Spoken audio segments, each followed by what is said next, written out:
اچھا، حدیث کے ٹاپک میں میرا ایک پاس سوال آتا ہے کہ ابھی تقی عثمانی صاحب کے جو بھائی کی ڈیتھ ہوئی تھی تو انہوں نے اپنے بھائی کا جنازہ سورہ فاتحہ پڑھ کے پڑھایا. تو جب ان سے پوچھا گیا تو انہوں نے کہا کہ میں تمہیں بتانا چاہتا ہوں کہ یہ حدیث میں ہے.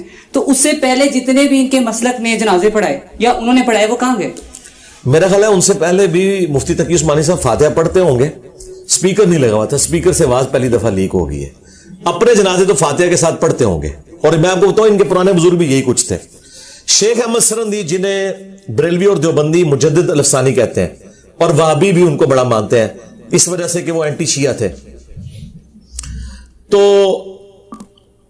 انہوں نے اپنے مکتوبات میں لکھا ہے کہ جب سے میں نے یہ حدیث پڑھی ہے نا کہ جو فاتحہ نہیں پڑھتا اس کی نماز نہیں ہوتی, تو میری کوشش یہ ہوتی ہے کہ میں امامت خود کرواؤں, کیونکہ میں حنفی ہوں اور فقہ حنفی میں یہ ہے کہ مقتدی نے فاتحہ نہیں پڑھنی, تو مجھے ایک خطرہ لگا رہتا ہے میری کہیں نماز ضائع نہ ہو جائے, تو میں امامت خود کرواتا ہوں تاکہ میں فاتحہ پڑھوں. اندازہ کریں آپ اس پیر کے اوپر بیٹھے ہوئے ہیں, اسے اپنی نماز کی فکر ہے اور اپنے پچھڑوں کی کوئی فکر نہیں ہے, اور خود کتنا ڈرا ہوا ہے کہ وہ پوری زندگی کہتا ہے میں امامت اس لیے کرواتا رہا کہ میری فاتحہ نہ رہ جائے. سکھاتا کیا رہا کہ تم نے میرے پیچھے نہیں پڑھنی, اور خود پیچھے نہیں پڑھتا تھا کہ میری اپنی نماز نہ ضائع ہو جائے. مجھے بتائیں انہوں نے آخرت میں آپ کے کیا کام آنا ہے, دنیا میں انہوں نے آپ کی نمازیں برباد کی ہیں. زور اور اثر میں تو کم از کم فاتحہ پڑھتے. ٹھیک ہے جہرن میں بھی یہی موقف رکھتا ہوں کہ سن لینا کافی ہے, لیکن جہرن میں بھی جو عشاء کی آخری دو رکھتے ہیں ان میں خاموشی سے دکان کا حساب کیوں کرتے ہو؟ سورہ فاتحہ پڑھو. زو اثر کی 8 رکعتوں میں سورہ فاتحہ پڑھو, کیوں نہیں پڑھتے؟ تو یہ انہوں نے تماشا لگایا ہوا تھا. مجھے لگتا ہے پچھلے بھی یہی کچھ کرتے رہے اور چھپ چھپا کے یہ کرتے رہے, ان کو پتہ تھا. اب آپ دیکھیں خود شیخ احمد سرندی کہتے ہیں میں نفلی عبادت میں رفع الیدین بھی کر لیتا ہوں.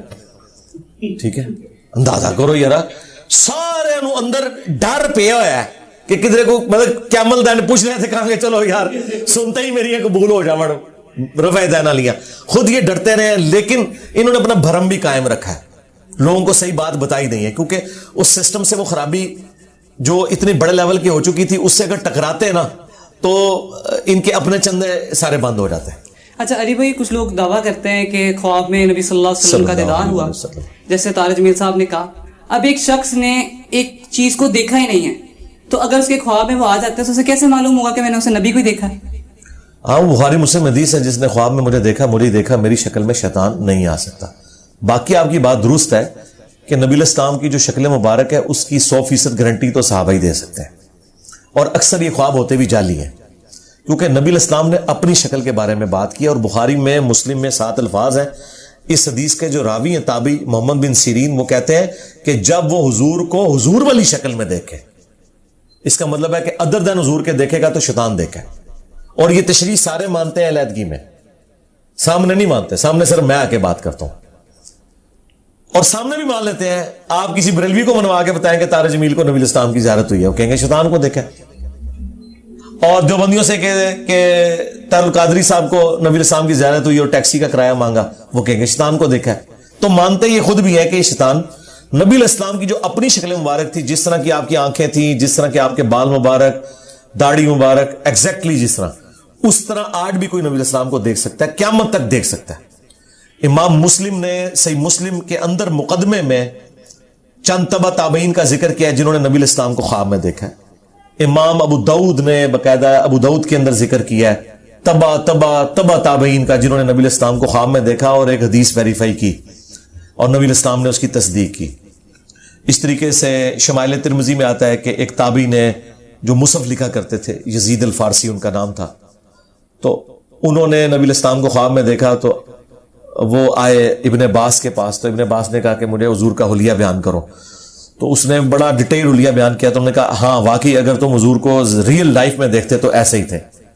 تو نبی الاسلام کو دیکھنا ممکن ہے, لیکن یہ جو آج کل تماشا ہے زیادہ تر جھوٹ ہے یا شیطان والا معاملہ ہے. بہت کم ہے کہ جو واقعی نبی الاسلام کو دیکھتے ہیں, اور وہ بشارت اس شخص کے لیے تو ہو سکتی ہے, دوسرے کے لیے حجت نہیں ہے. اگر یہ کہتے ہیں دوسرے کے لیے حجت ہے تو بھائی میرے تو درجنوں سٹوڈنٹس نے نبی الاسلام کو خواب میں دیکھا ہے, اور میرے سٹوڈنٹ بننے سے پہلے دیکھا ہے, اور نبی الاسلام نے ان کو میری طرف بھیجا ہے, تو آپ یہ مان لیں گے؟ مجھے بتائیں. میں کبھی بیان بھی نہیں کرتا, میں اس لیے بیان نہیں کرتا کہ میں جب دوسروں کے ماننے کے لیے تیار نہیں ہوں, یہ بھی میں ابھی ریبٹل کے طور پہ ان کو پھکی کے طور پہ کہہ رہا ہوں, کیا یہ مان لیں گے؟ اور کئی لوگ تو ایسے ہیں کہ جن پہ بڑا مشکل وقت آیا اور انہوں نے اللہ سے رو رو کے دعائیں مانگی ہیں, انہیں نبی علیہ السلام نے خواب میں آ کے کہا کہ تم اب صحیح راستے کے اوپر چل پڑے. میرے دوستوں نے یہ ویڈیو مکمل دیکھ لی, تو کیسی لگی آپ کو ویڈیو؟